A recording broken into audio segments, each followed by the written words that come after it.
or your father, whoever it is. Family can be discouraging. So you got to learn how to respond to them and say, it's fine. That's right. I'm okay. That's right. You can't explain everything to everybody. That's right. Especially when you're preparing a room. Right. See, everybody can come in your room. That's right. Okay, you got to be careful. Everybody can come in your room. You got to understand. That's right. Listen, I even got to humble myself when I go to my mother's house. I can't wear no shoes in there. Yeah, that's right. Mama got holy ground. Got holy ground. No matter who I break down,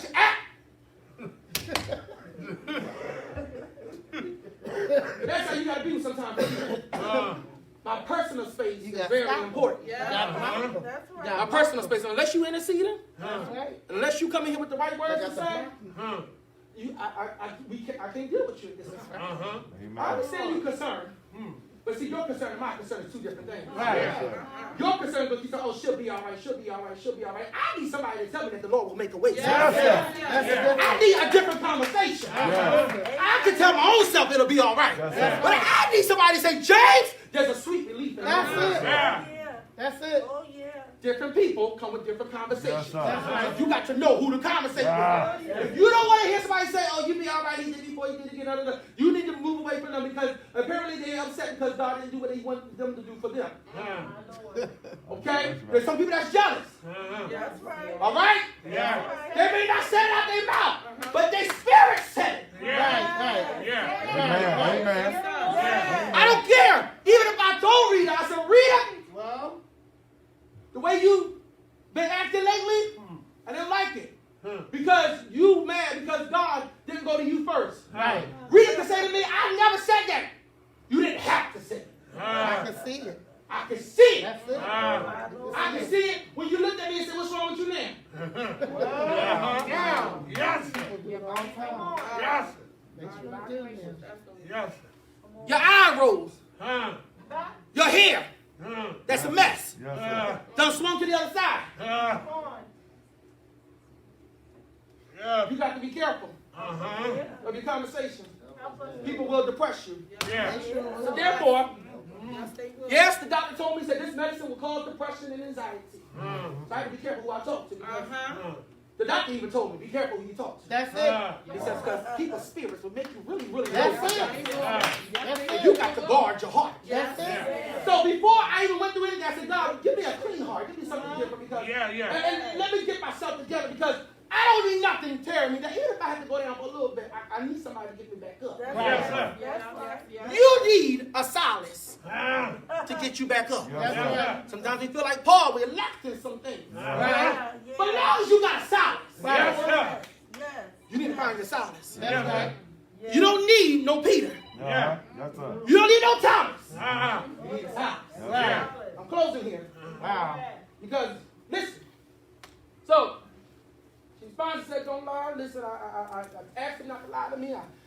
He told me that the promises was coming and it was filled and everything, and he gave me the child and everything, what's going on here, whatever. So therefore, it remains to an issue. So that's how life goes. We run into issues, so we get that. You understand? That there's a sign. There's just a sign that things get ready to happen for you. So she asked her husband, carry the donkey, okay? She went and did that and did this and everything. So, okay, she said all should be well. He tried to stop her. She didn't want to hear it. She didn't got time for that. She's going to go do what she got to do. Learn to do what you got to do. I'm leaving that with you this morning. Learn to do what you got to do. And don't wait for nobody else. Go ahead. So the woman told me. Come on now. Says, listen. The woman got there. Elijah seen it. They'll say, okay. The woman coming up here. He saw from far distance. I said, what's going on? Remember what I told you. At the time when she talked to her husband, she told her husband that all shall be well. Right. But when she got to the prophet, she asked what was wrong. She asked what was wrong. She says, everything okay? What's going on? What is going on? At the time when she got back to the prophet, she told him then that it is well. Right. Okay? But when she was with her husband, she told him at the time that it shall be well. But by the time she had a little walk with God to get to the prophet, her spirit leaped. Right. Her spirit leaped. There was some sudden leap and no. The Lord will make a way somehow. So by the time she got to the prophet, she told him then that it was already well. So when the woman got there, she went down to his feet, and his associate tried to push her. Elijah said, leave her alone. Something is wrong. She's in distress. The woman told him that what happened to Elijah. She said, listen, Elijah said, take my staff. Lay it on the boy's face. To take my staff, lay it on his face.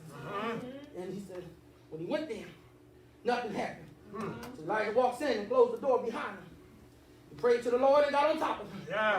He prayed, and his mouth was on his mouth, and his eyes was on his eyes. His hands was on the boy's hands, and the child's skin became warm. And suddenly, the boy sneezed 7 times. To open his eyes. And Elijah told the servant to call the woman in and pick up her son, and she left. The bottom line is, I'll leave this with y'all.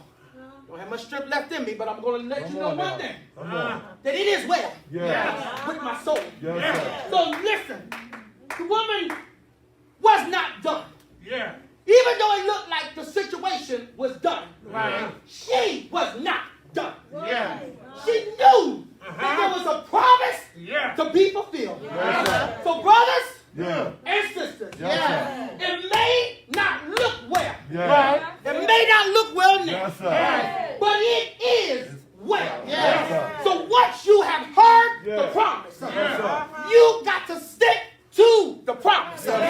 You got to understand and be like Job and say, though he slay me, yet will I trust him. You got to learn how to try God for yourself. Once God has given you the promises, you got to learn how to stick to it and say, it is well.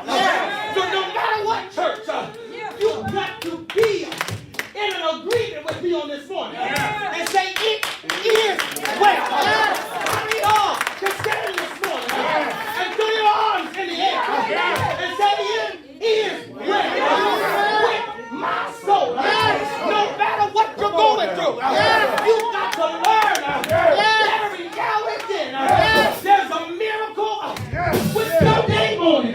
There's a breakthrough with your name on it. You got to learn that God is still on the throne. God is my refuge and my strength. He's a very present help in a time of trouble. God can. I leave that with you today. God can. God will. God can. God will. God is still working out. Wipe your tears. It is well. It's only a test that you're going through. God can. God will. God in the day. It will be all right. Don't worry about it. It'll be all right. God can. God will. I want to know, do I have any worshipers here this morning that knows that it's only a test? It's only a test that you're going through. Just throw your arms up and say, it's only a test. It's only a test. It's only a test. God can. God keeps. You'll work it out. No matter what you go through. He's able. He's able. Just because your situation died doesn't mean you cannot live. Oh, yes. You hear me? Just because the situation has died. And it looks like it has come to an end. That does not mean that you cannot live on. You got to trust God. Even when it seems like everything around you has died. Yes. Okay? That's the word. You feel like you're in the world where everybody is dead. And you're the only one living. Jesus. That's how silent life can go. You got to know that His promises was that He'll never leave us. Thank you, Jesus. Nor forsake you. It's solid now. The Bible says make a joyful noise Oh, yes. to the Lord. Serve the Lord. With gladness. That's